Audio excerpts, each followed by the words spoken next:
Sometimes when I'm listening to metal, I get on this tangent where all I want to listen to is a bunch of really brutal stuff all the time.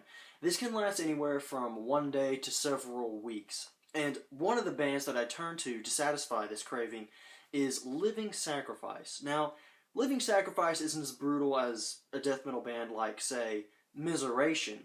However, there's just something about the way they make metal that just satisfies that craving for brutality that I have sometimes. My fellow metalheads, welcome to the RHK Metalhead channel. I am Randall, and today I'm going to be reviewing The Infinite Order by Living Sacrifice.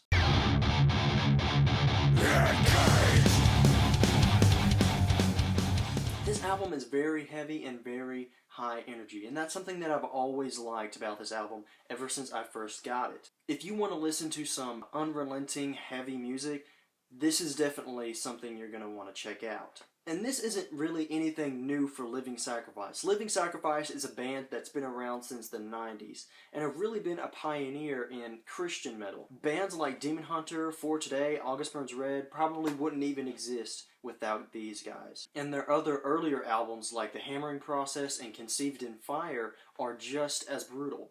There is not a bad song on this album. Every song is enjoyable to at least a certain extent, and a lot of the songs really get you pumped up and make you just feel like, oh yeah, metal! Now, despite Living Sacrifice being an older Christian metal band, they're still able to churn out fresh lyrics that, honestly, newer metal bands could take notes from. The lyrics that are on this album are a lot different from a lot of the lyrics that are on the Christian metal scene today. You will not find cookie-cutter, cliché Christian metal lyrics on this album. For example, the opening song, Overkill Exposure, talks about the desensitizing of people through depictions of graphic images of immoral acts on the media, and you know how that really affects people and how it desensitizes you to that sort of stuff, and what exactly are the consequences of that. The song Unfit to Live really talks about Herbert Spencer's view of society and how he combines Darwin's idea of survival of the fittest to society, and it just really exposes this viewpoint as the evil, terrible viewpoint that it is, which is a very cruel one, to put it lightly. The song Organized Lie is really the closest thing I think we get to a title track.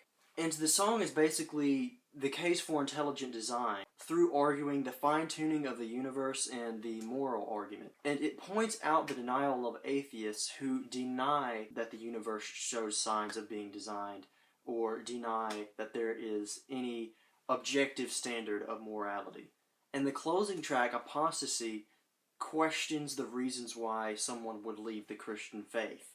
And I think all of these lyrics are very fresh, very new, and stand out from a lot of what's coming out today. Even for a 5-year-old album, these lyrics still stand out, so that's saying something. Now, all the tracks are great, and you're probably going to enjoy every single one of them.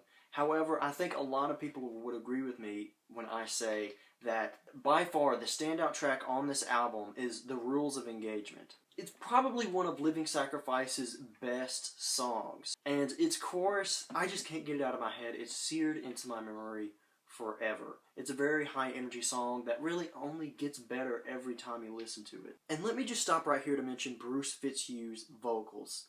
My gosh, this man is a beast, okay? He sounds like a raging beast. If I had to describe the way his voice sounded, it would be this really gnarly, mean-looking, muscular monster beast with horns that soaked in gasoline, and every time it opened its mouth, smoke and fire came out. That's not what Bruce Fitzhugh looks like, but if his guttural voice was embodied as a being, that would probably be close to what it would be.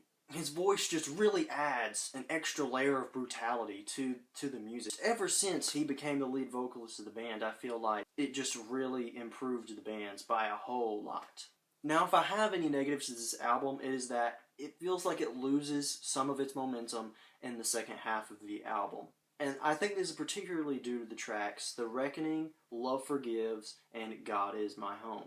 Now, all of those are good tracks in their own right, and I actually do really enjoy listening to The Reckoning. But the other two songs, God Is My Home and Love Forgives, I find are pretty skippable. And all three of the songs really have a slower tempo than the rest of the songs, and I feel like it just kind of weighs the album down a little bit because the rest of the songs are really high energy, really get you pumped up. But those songs in particular, I just feel like if those songs were replaced with songs that were higher energy and more fast paced, that it would have helped not weigh down the second half of the album. My other gripe with the album is that the chorus on The Training. Now, I love the song The Training. That song just really gets me pumped up, especially at the beginning, that build up. But when it gets to the chorus, they try to do some clean vocals or some gang vocals. I'm not sure which one it is, but it's one of them. And it just does not work for me at all. That's my least favorite part of the song, and sometimes I skip the song when I remember that it has that on it. And that's a real shame, because the rest of the song is fantastic. But just the way they did that part, it wasn't good. And I felt like it could have been done a whole lot better. Overall, I feel like this album proves that even after reforming after a 5-year breakup, Living Sacrifice can still put out great records like they're in their prime. I'm going to give this album an 8 out of 10. It's a great record that I highly recommend you go buy, especially if you are a Living Sacrifice fan. If you are a fan of their albums like The Hammering Process or Conceived in Fire, yes, definitely go pick this album up if you don't already have it.